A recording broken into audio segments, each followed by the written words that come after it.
This is part 2 of finding Creative Commons and public domain images. And I have found this image of a butterfly on Flickr by starting on Flickr's homepage and choosing from the drop-down menu the images that are licensed as Creative Commons licenses. I've clicked on the image and now I'm taking a look at what the licensing information tells me I can do with it. So I can see these two symbols here. Those are Creative Commons symbols. I could actually go to Creative Commons and see what those symbols are connected to in terms of various licenses, which is also just a good idea anyway. You get a sense of what these little symbols are and that you should be looking for those kinds of symbols that can give you some information. However, not required that you memorize them all. Instead, especially here on Flickr, if we click on the link takes us to the license that is attached to this particular image. And in this case, we have a license that is CC BY-ND 2.0, which means I have to give attribution to it, but then I'm not allowed to make any derivatives. So if we scroll further down, we'll see. In this case, you means whoever's going to use it. You can share it. That's fine. So you can copy it. You can redistribute it in any medium or format for any purpose, even commercially. So if I wanted to put it on my website, I'm allowed to do that. If I wanted to use it in my book, I'm allowed to do that. However, these are the following stipulations. I have to give attribution. So again, if we go back here, this is where I get this information to give it attribution. So I have to give it attribution. And if I do transform it in any particular way, then I can't distribute it. So that means if I crop it in half, or I change the colors on it, or I do something else that sort of adds to it, or I blend it in with something that I'm doing, let's say I do a Photoshop, cut it out and I add it to an image, I'm not allowed to distribute that particular image. But if I take it just as is and I put it in my website, that's allowed. So it's important to look at what the licensing tells you you're allowed to do with it. So again, we're looking at Flickr. We can put in our search term. We're going to go to the drop-down menu. We're going to look for all Creative Commons licensing, but we can also do searches with any of these other options. If I want modifications allowed, if I choose that option, I'm going to get a different set of images. If I come back here to, let's say, commercial use and modifications are allowed, I get a different set of images. I can also then start to filter by color and so on. So Flickr makes it pretty easy for us to find things that are licensed, and that once we click on it, we can get a sense of what that license is. So I would suggest Flickr. Again, we started with CC or Creative Commons search. Also easy, tells us what we're looking for. We can set some filters right away. We have Flickr as another way to find images that are licensed under Creative Commons. So now I'll go to Wikimedia Commons, and on this page I want to draw your attention to these other ways of searching for things. So certainly we're looking at images, we're looking for the visuals that we could use in projects, and that's really all I have time to cover in these videos. But here's an example of how you can use this site to look for things or to search for Creative Commons or public domain sounds, audio files, other sorts of things. The same is true with video. So take a look here, take a look elsewhere. You could also go to YouTube and do a search for how to find Creative Commons videos. You can go to a website like SoundCloud. There are other ways to find Creative Commons licensed work and public domain work. So I'm going to type in my keyword or search term or my phrase in the search box. And what we'll see here, there's other options. I can set various things, but if I scroll down, I'll see the images showing up on the left-hand side and some information that shows up on the right about that particular image, what kind of file it is, how big, the date, that kind of thing. So I like this one. I'm going to click on this link that takes me to the image. It's a peacock butterfly.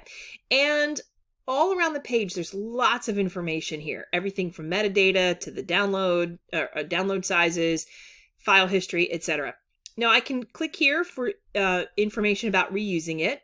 But I can also scroll down below the image and I get a lot more information there. So again, we have stuff like where I want to open it or how I want to download it and the different sizes that I could do that in. But below all of that, we have a summary of what it is. So the title of the work, the author of the work, where it comes from. And further down, we see the licensing information. So in this case, in Wikimedia Commons, the licensing looks a little different than it did in Flickr or than it did here in CC Search. And actually, let me open this up. But it's essentially the same kind of information. So we have a Creative Commons license, and here we see those symbols again. We get the instructions about what we're allowed to do with this image, and in this case we can share it. We are allowed to remix it based on this particular license, but we have to give attribution, so we give credit to the creator, in this case Charles J. Sharp, and if we take it, we also have to share it in the same way. So what that means is that if I take this image and I put it on something else, I also have to give that image away. I'm not allowed to now put a copyright on it because I'm not the one that owns the initial rights. So what we've done, we've looked at Wikimedia Commons, we've looked at Flickr, and we've looked at CC Search. These are all really good places to go to find stuff that is clearly licensed with Creative Commons licensing. Something to understand though is that I'm only looking at Creative Commons licensed work and public domain work. There are other licenses that exist. You may come across something that has a different kind of a license attached to it. What's important is that you read that and find out what you are able to do with that work or not able to do with that work. So I'm going to take us back to Google where we began. And as most people do, they usually start with Google. They put in what they're looking for and either start from the regular Google search page and then go to images to look for the images they want, or you can go directly to Google Images. So once I'm here, and again, I'm looking down below, I can get some information right away by taking a look at the URL of where this image is hosted. And if I look at something like Britannica, that's an encyclopedia, there's a really good chance that's going to be copyrighted. But if it's coming from something like Wikipedia, it might not be. So I can already take a look at some of the URLs, maybe start clicking in there. That is one method. It's not particularly effective. So what I'm going to do in Google, once I'm in Images, I'm going to come over to Tools, and you'll see this drop-down menu comes up. I'm going to go to Usage Rights. This lets me filter by Creative Commons licenses and commercial and other licenses. So if I click on Creative Commons licenses, what we see is that the images have been filtered again, and so different things pop up this time. And if I hover my cursor over it, I get this little pop-up that says licensable.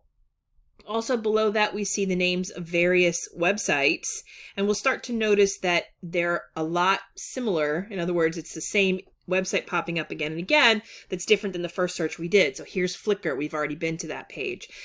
Some of these I will say be cautious about. Some of these websites that claim to be giving away images with Creative Commons, or often they say that they're public domain images, there's some controversy around some of those sites. So my recommendation is, until you get a really good sense of which sites are reputable and which ones aren't, which ones are known to steal work and give it away and which ones don't, stick with the ones that I've shown you in this video. So Wikimedia Commons, CC Search, and Flickr that have those licenses on them. So here we are at Google. We've done our drop-down menu. Drop-down menu. We're looking for Creative Commons licenses, and I'm going to go here. If I click on that, it tells me where it's coming from. We've already looked at Wikimedia Commons, so I'm going to take us back in there. Again, we scroll down and we see the licensing information that's below. If I go back to the search, let's take a look at, look for another site here. Here's another one from Flickr, but I'm going to go to the Pixabay site. So here we have information. If I come here, click on this link, takes me to the website that it comes from. This is telling me that it's free for commercial use and no attribution is required. So that's the licensing information that's attached to this particular image. Again, I think that it's ethical to give credit where it came from. Certainly, if you're building something that has citations in it, you should cite where the information, where you got the image. So you would say that it comes from Pixabay. I also think it's important to leave a trail for where you found the image, just in case you got it and it didn't come to you in a legal way. So you may have done all the right things, but it could be that somebody else took it from somebody else, etc. So it's always good to at least know what your trail is and where you found it. So the last thing I'll take a look at is a collection of just public domain stuff. In this case, it's coming from the New York Public Library. A lot of libraries have collections or archives where they're releasing things that are under public domain. In this case, a lot of it is also going to be text, so books, poems, posters, all sorts of stuff.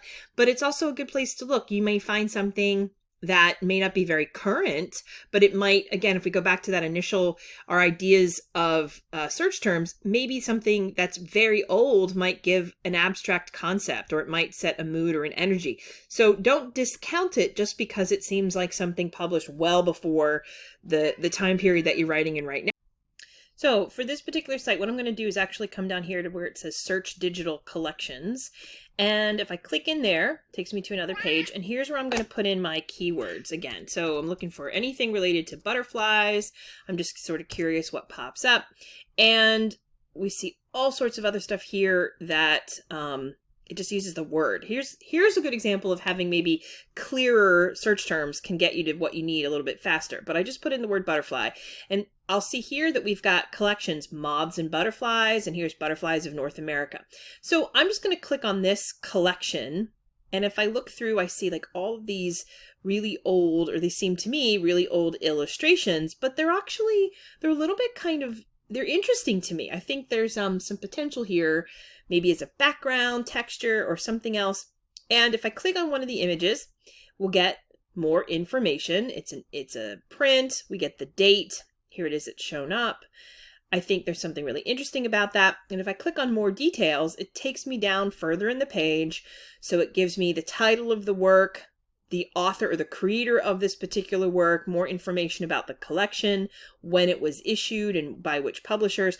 But if I continue on down, I will see here what it says in terms of the rights statement. Now, this is related to what I had said before in the video of you may find other things that are licensed in ways that aren't Creative Commons, aren't clearly labeled public domain, but look for anything that talks about or covers a rights statement or says what a user is allowed to do with that particular creative work. And in this case, the copyright, everything related to copyright, the library has not been able to find anything anywhere that says that this copyright belongs to a particular person or a group. So they are saying that it's free to use in any way. Again, what I recommend, it's ethical to cite where you got it from the New York Public Library and the original artist and the title of the work. But by law, you can just take it and drop it in and that would be okay. So again, we've looked at Creative Commons search, we've looked at Flickr, we've looked at Wikimedia Commons, we've searched Google for how to find things and use the drop-down menu for Creative Commons licenses, and we've gone specifically into one archive of public domain images that's released by a library. Again, there's lots of places to find this stuff. You may have to be a little bit more creative, again, coming back to ideas of keywords. You may not find the literal or exact thing that you're looking for, so think broadly about what kind of concepts, what visual ideas, maybe colors or textures might help you convey what you need. Maybe you're trying to convey an energy of some kind or a feeling. So as you do a search, be ready to look for things that aren't specific. So if you're looking, well, I couldn't find a picture of a pink butterfly. Well, maybe there's another way in. So lots of places to look. Make sure you're looking for the licenses. Make sure that you are taking down that information, that you're crediting where you got it, and that you're citing where you found your images. Good luck.